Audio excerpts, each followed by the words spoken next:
क्या तुम समझ सकते हो एक ऐसे इंसान को जिसका दिल धड़कता है पर इमोशंस नहीं? एक लड़का न ज्यादा बोलता है न ज्यादा दिखता है, न उसके चेहरे पे कोई खास एक्सप्रेशन होता है, न उसकी आंखों में कोई जज्बात। वो क्लास के कोने में क्वाइटली बैठा होता है, जैसे उसका इस दुनिया से कोई लेना देना ही ना हो। लोग उसे इग्नोर कर देते हैं, समझते हैं कि वो बस एक और एवरेज स्टूडेंट है, पर असल में वो सब कुछ देख रहा होता है। हर मूव, हर एक्सप्रेशन, हर रिएक्शन साइलेंटली ऑब्जर्व कर रहा होता है। उसकी खामोशी उसकी सबसे बड़ी ताकत है। कुछ लोग मास्क पहनते हैं, पर कुछ लोग ही मास्क होते हैं, और ये लड़का वो है एक वॉकिंग मास्क। वो किसी को दिखाता नहीं, लेकिन सब कुछ समझता है। जैसे हर इंसान एक चेस पीस हो और वो खुद चेस बोर्ड के बाहर खड़ा होकर गेम चला रहा हो। क्या तुमने कभी सोचा है एक ऐसे इंसान का दिमाग कैसे काम करता होगा, जो इमोशंस को वीकनेस मानता है, जिसके लिए ट्रस्ट सिर्फ एक इल्यूजन है, जिसके लिए फ्रेंडशिप एक टूल है, और जिसका हर एक कदम कैलकुलेशन के बिना नहीं होता? वो लड़का हर वक्त सबके बीच होता है, लेकिन कोई भी उसे जान नहीं पाता, क्योंकि उसने खुद को दुनिया से नहीं अपने आप से छुपा रखा है। मैनिपुलेशन उसके लिए एक आर्ट है, साइलेंस उसका आर्मर। पावर उसे दिखाने की जरूरत ही नहीं, क्योंकि जो असली पावर रखता है वो उसे छुपा कर रखता है, और जब टाइम आता है तब वो एक सिंपल सा मूव करके पूरी दुनिया का डायरेक्शन बदल देता है। ये कहानी है उस लड़के की जो दिखाई देता है एवरेज, लेकिन अंदर से एक मास्टरमाइंड है। आयानोकोजी कियोटाका, या जिसे दुनिया पहचान भी नहीं पाई, लेकिन उसने दुनिया को कब का समझ लिया था। व्हाइट रूम नाम जितना सिंपल लगता है, असलियत उतनी ही टेरिफाइंग है। एक ऐसी जगह जो किसी स्कूल या ट्रेनिंग सेंटर जैसी नहीं थी, वो एक लैब थी। इंसानों के शरीर नहीं, उनके मन और आत्मा को बदलने वाली लैब। एक ऐसी जगह जहाँ बच्चे पैदा नहीं होते, बनाए जाते हैं। व्हाइट रूम एक मेटाफर है, एक ऐसी जगह जहाँ इंसान को इंसान नहीं समझा जाता। वहाँ बच्चा होने का मतलब सिर्फ एक ब्लैंक स्लेट होना था, एक एम्प्टी कैनवास जिस पर जो चाहो जैसा चाहो वैसा डिजाइन किया जा सकता है। ना माँ का प्यार, ना पिता की मुस्कान, ना ललबाइज, ना बर्थडेज। माँ सिर्फ एक ऑब्जेक्टिव होता था, एक परफेक्ट ह्यूमन क्रिएट करना। एक ऐसा इंसान जो इमोशनलेस हो, लॉजिकल हो और पूरी तरह से कंट्रोल में रहे। आयानोकोजी का बचपन वहीं बीता। जन्म के कुछ ही समय बाद उसे इस दुनिया से अलग कर दिया गया। उससे दुनिया की नॉर्मल रियलिटी दिखाई नहीं गई। वहां ना कोई दोस्ती थी, ना कंपैशन, ना फ्रीडम। सिर्फ रूल्स थे, टेस्ट थे, पनिशमेंट्स थी, और एक रूथलेस ट्रेनिंग जो हर रोज उसे ये सिखाती थी कि इमोशंस उसकी सबसे बड़ी कमजोरी है। वहां हर बच्चा एक प्रोजेक्ट था।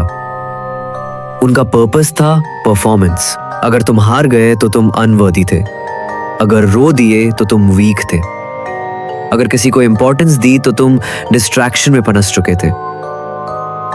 आयानोकोजी ने यह सब बहुत जल्दी समझ लिया था और एक डिसीजन लिया।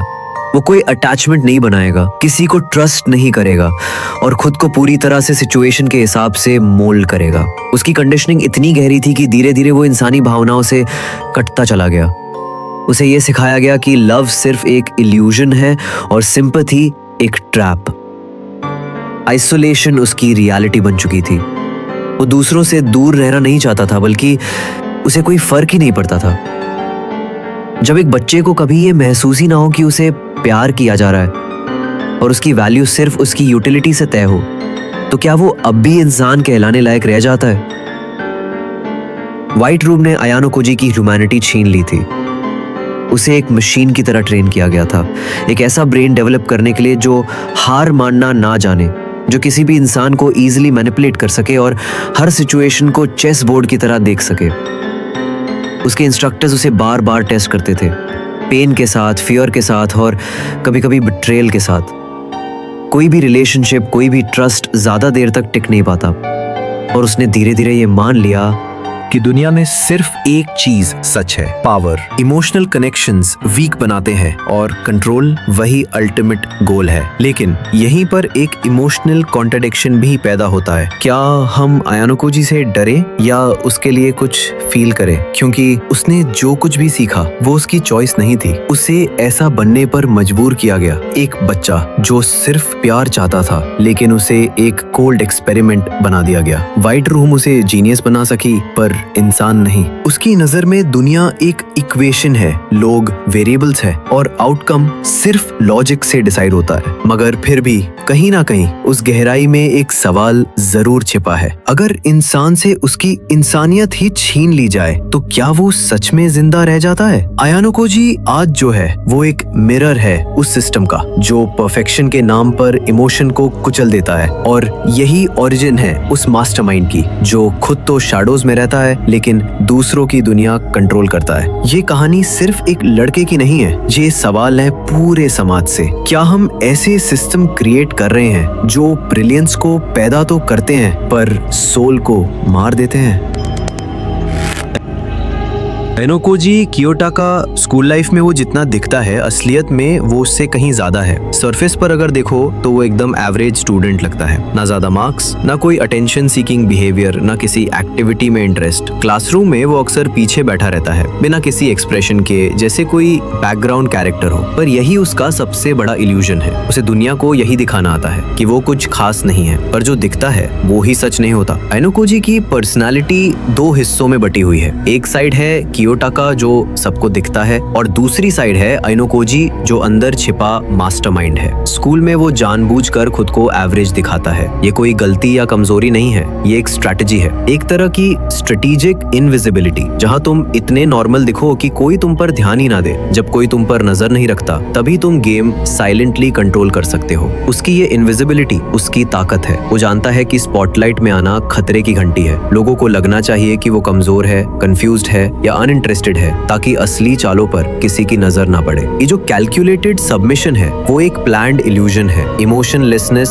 उसकी वीकनेस नहीं है, वो उसका आर्मर है। जहां बाकी स्टूडेंट्स फ्रेंडशिप, जेलसी, ईगो और इमोशंस के अंडर रिएक्ट करते हैं, वहीं आयानोकोजी एकदम ठंडा, शांत और डिटैच रहता है। केओस में भी उसका काम रहना उसी की सबसे खतरनाक क्वालिटी है। एक बार जब पूरी क्लास ग्रुप कॉन्फ्लिक्ट से टूटने लगती है, लोग एक दूसरे से लड़ने लगते हैं, तब भी आयानोकोजी बिल्कुल कंपोज्ड रहता है। वो सब ऑब्जर्व करता है, कौन क्या बोल रहा है, किसका रिएक्शन कैसा है, कौन मैनिपुलेट किया जा सकता है, और फिर धीरे से वो एक ऐसा मूव करता है जो पूरी सिचुएशन को उसके कंट्रोल में ले आता है। वो किसी की भी मदद करता है, पर कभी बिना दिखावे के। उसके फेवर्स ट्रांजैक्शनल होते हैं, हर हेल्प के पीछे एक मोटिव छिपा होता है, और जब वो चाहता है तभी रिवील करता है कि असली मास्टरमाइंड कौन है। क्लासरूम ऑफ द एलीट में जब ग्रुप एग्जाम्स होते हैं तो आयानोकोजी इंटेंशनली अपनी कैपेबिलिटीज को छुपाता है। जब तक जरूरत नहीं पड़ती तब तक वो कभी लीडरशिप नहीं दिखाता, मगर जैसे ही चीजें क्रिटिकल होती हैं वो क्वाइटली हैंडल कर लेता है सब कुछ, और कोई जान भी नहीं पाता कि कब, कैसे और क्यों। उसका कामनेस एक हिप्नोसिस की तरह है। जब सब पैनिक कर रहे होते हैं तब वो कैलकुलेट कर रहा होता है, जब लोग लड़ रहे होते हैं तब वो मैनिपुलेट कर रहा होता है, और जब सब हार मान रहे होते हैं तब वो साइलेंटली जीत चुका होता है। ये जो डुअलिटी है कियोटाका वर्सेस आयानोकोजी, ये एक मास्क नहीं बल्कि एक कंप्लीट सिस्टम है। एक ऐसा सिस्टम जो उसे एक सोशली इनविजिबल घोस्ट बना देता है, और एक अल्ट्रा लॉजिकल स्ट्रैटेजिस्ट भी। डिटैचमेंट उसके लिए सर्वाइवल स्ट्रैटेजी है। उसने इमोशंस को ब्लॉक करना सीखा है, क्योंकि वो जानता है इमोशंस डिसीजंस को ब्लर करते हैं, और जहां क्लैरिटी ना हो वहां कंट्रोल नहीं हो सकता। आयानोकोजी अपने असली सेल्फ को छुपा कर रखता है, क्योंकि वो जानता है कि अगर लोगों ने उसकी असली ताकत देख ली तो या तो वो डरेंगे या फिर उसे टारगेट बनाएंगे। इसलिए वो हमेशा एक सिंपल सा लड़का बना रहता है, एक ऐसा लड़का जो बस पास हो जाए, एवरेज मार्क्स लाए और बस खुद में रहे। लेकिन अंदर से वो हर कॉन्वर्सेशन, हर फेस, हर रिलेशनशिप को एक स्ट्रैटेजी की तरह ट्रीट करता है। उसके लिए दोस्ती एक डिस्ट्रैक्शन नहीं, एक टूल है।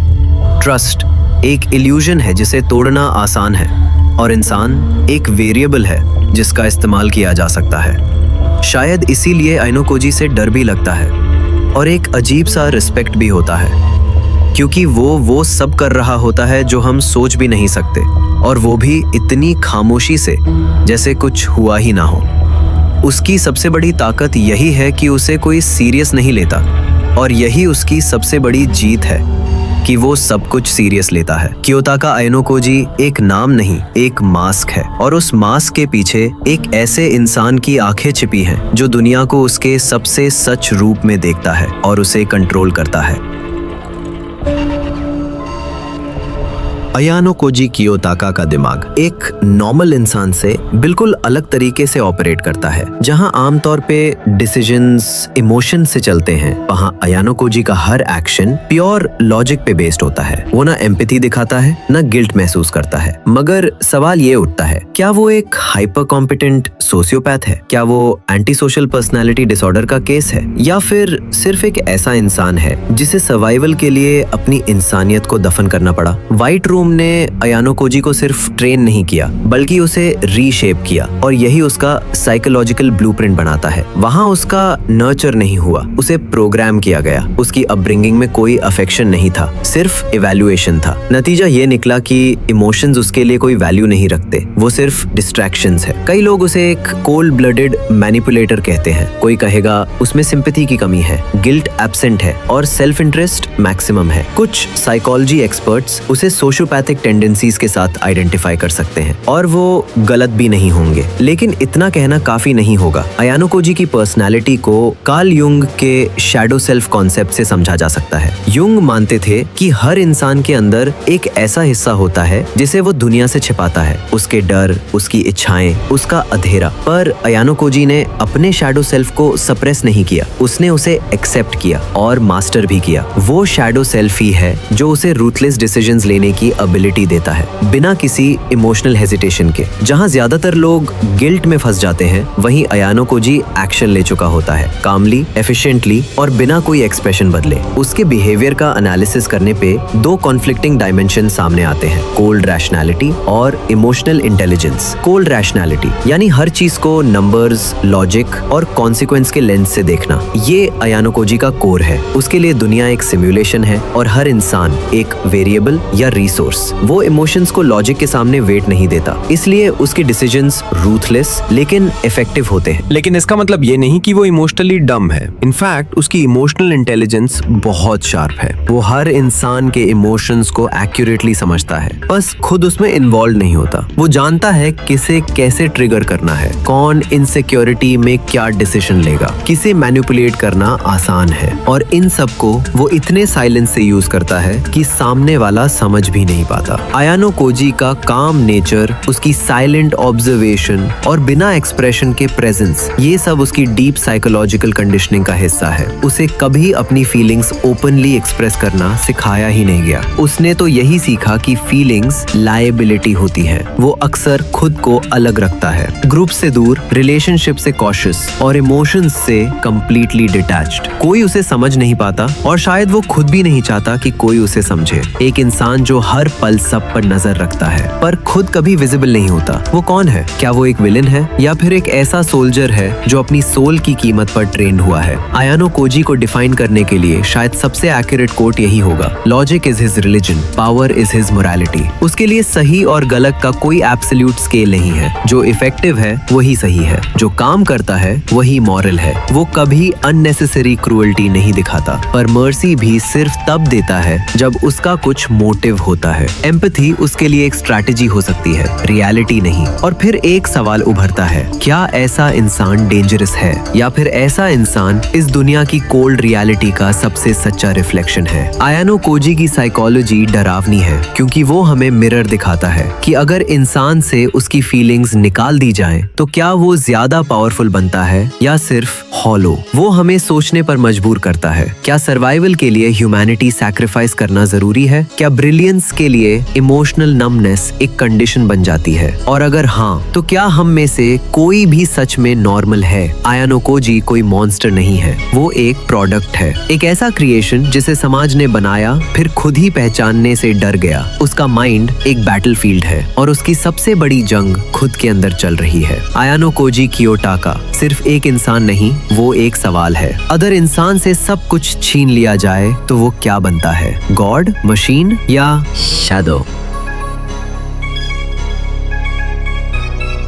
आयनोकोजी कियोटाका को समझना है तो उसके एक्शंस नहीं, उसकी इंटेंशंस को डीकोड करना पड़ेगा। वो जो दिखाता है वो रेयरली उसका ऑब्जेक्टिव होता है। असली गेम तो वो बहुत पहले से ही खेल रहा होता है, साइलेंटली, इनविजिबली, मगर पूरी तरह कैलकुलेटेड तरीके से। उसका दिमाग हर वक्त एक चेस बोर्ड की तरह ऑपरेट करता है, जहाँ हर इंसान, हर इमोशन, हर सिचुएशन सिर्फ एक पीस है और वो खुद प्लेयर है। आयनोकोजी कभी सीधे लीडरशिप नहीं लेता, पर हर लीडर उसकी स्ट्रैटेजी का हिस्सा बन जाता है। उसने कारुइजावा, होरिकिटा और यहाँ तक कि र्यूएन जैसे स्ट्रॉन्ग कैरेक्टर्स को भी अपने बेनिफिट के लिए यूज किया और उन्हें पता भी नहीं चला कि वो कब किसी और के प्लान का हिस्सा बन गए। कारुइजावा का केस देखो, एक इनसिक्योर, इमोशनली फ्रेजाइल लड़की जो हमेशा एक्सेप्टेंस की तलाश में रहती है। आयनोकोजी ने उसके पेन को समझा पर सहानुभूति नहीं दिखाई। इंस्टेड उसने उसे इमोशनली बाइंड किया। वो उसका सेवियर बना, प्रोटेक्टर बना और बदले में उसने कारुइजावा को एक लॉयल पॉन में बदल दिया। कारुइजावा को लगा कि उसे फाइनली कोई समझता है, मगर असर में आयनोकोजी उसे कंट्रोल कर रहा था। होरिकिटा एक और एग्जाम्पल है। स्ट्रॉन्ग है, इंटेलिजेंट है, पर एरोगेंट भी। आयनोकोजी ने उसे सटली गाइड किया, ना उसे लीड किया, ना अपोज किया, बस धीरे धीरे उसे उस जगह तक पहुंचाया जहां वो खुद आयनोकोजी के लॉजिक से डिसीजंस लेने लगी। उसे लगा कि वो खुद सोच रही है, खुद जीत रही है, लेकिन सच ये है कि जीत आयनोकोजी की होती रही। र्यूएन शायद आयनोकोजी का सबसे बोल्ड साइकोलॉजिकल विक्टिम रहा है। एक ऐसा इंसान जो प्योर डोमिनेशन में बिलीव करता है, ब्रूट फोर्स, इंटिमिडेशन और फियर के दम पर कंट्रोल करता है। मगर आयनोकोजी ने उसे तोड़ दिया, ना फिजिकल फाइट में बल्कि मेंटल वॉरफेयर में। उसने र्यूएन को उसी के गेम में हराया, बिना किसी इमोशनल फ्लेयर के, बस कोल्ड लॉजिक और ब्रूटल एफिशिएंसी से। आयनोकोजी की सबसे खतरनाक स्किल है इमोशनल ब्लैकमेल विदाउट इमोशंस। वो किसी से लाउड थ्रेटन नहीं करता, लेकिन जब वो किसी की कमजोरी पकड़ता है तो उसे छोड़ता नहीं। वो सामने वाले को ये फील करवा देता है कि उसके पास कोई और ऑप्शन ही नहीं है, और इसी फियर के दम पर लोग उसके लिए काम करते हैं। उसके डायलॉग्स कम होते हैं पर इम्पैक्टफुल होते हैं। किसी को सिर्फ एक लाइन से इतना शेकन कर देना कि वो अपनी पूरी लॉयल्टी शिफ्ट कर दे, ये हर किसी के बस की बात नहीं। और वो लाइन भी कोई ड्रामेटिक नहीं होती है, बस इतनी सी होती है, पावर के लिए यूज करना आना चाहिए और तोड़ना भी। आयनोकोजी मैनिपुलेट करता है पर बिना गिल्ट के। उसके लिए मैनिपुलेशन कोई क्राइम नहीं है, वो एक नेसेसिटी है। उसके स्ट्रैटेजीज में कोई अननेसेसरी ड्रामा नहीं होता, बस क्वाइट एग्जीक्यूशन होता है। वो हर इंसान को एक पीस की तरह देखता है, पॉन, बिशप, रुक, नाइट और कभी कभी क्वीन भी, मगर किंग वो हमेशा खुद होता है। आयनोकोजी की ब्रिलियंस ये नहीं है कि वो लोगों से क्या करवाता है, बल्कि ये है कि लोग वही करते हैं जो वो चाहता है, बिना ये समझे कि वो किसी और की गेम खेल रहे हैं। वो दोस्ती नहीं करता पर लोगों को इमोशनली इन्वेस्ट करवा देता है। वो प्यार नहीं करता पर लोगों को ये फील करवा देता है कि वो मैटर करते हैं। और जब उसका काम खत्म होता है तो वो एकदम कोल्डली डिटैच हो जाता है, जैसे कभी कोई कनेक्शन था ही नहीं। आयनोकोजी की स्ट्रैटेजीज हमें सिखाती हैं कि दुनिया में जीतने के लिए जरूरी नहीं कि सबसे तेज दौड़ो, कभी कभी सबसे ज्यादा चुप रहने वाला सबसे ज्यादा कंट्रोल करता है। उसके लिए चेस गेम इमोशन से नहीं, पोजीशन से खेली जाती है। वो रिस्क नहीं लेता, वो कैलकुलेशंस करता है, वो गेस नहीं करता, वो ऑब्जर्व करता है। और यही रीजन है कि जब बाकी लोग गेम खेल रहे होते हैं, आयनोकोजी गेम डिजाइन कर रहा होता है। मास्टरमाइंड वही होता है जो नजर ना आए, लेकिन हर मूव उसी की हो।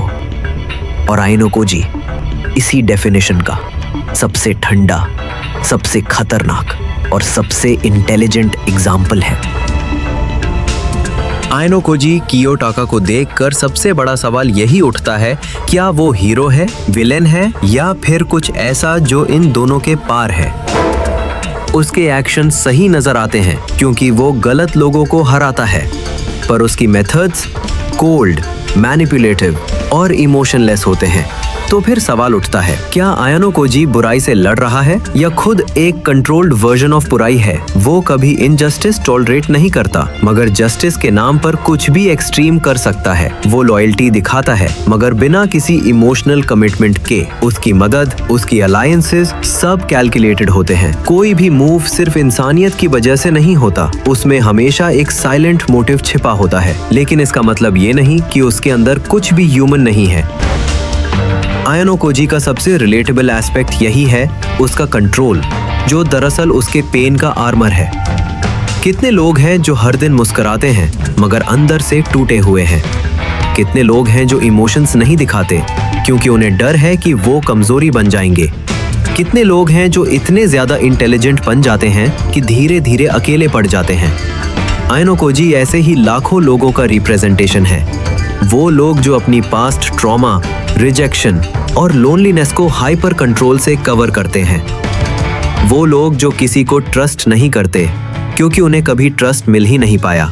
वो व्यूअर्स जो साइलेंटली सब एनालाइज करते हैं, जो अपनी फीलिंग्स को सप्रेस करते हैं। वो शायद खुद से पूछें, क्या मैं भी कहीं ना कहीं आयानोकोजी जैसा ही हूँ? क्योंकि आयानोकोजी का सबसे बड़ा डर फीलिंग्स लूज करना नहीं है, बल्कि ये है कि अगर वो कभी खुलकर फील करने लगे तो शायद टूट जाए।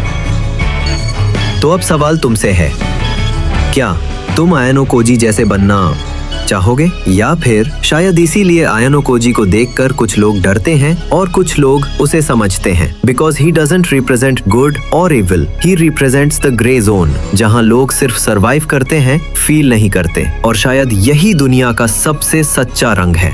But Horikita, I've never considered you an ally, not even for a second. Not you, not Kushida, not Hirata. People are nothing but tools to me, all of them. I don't care what I have to do to win. I don't care what I have to sacrifice. In this world, winning is everything.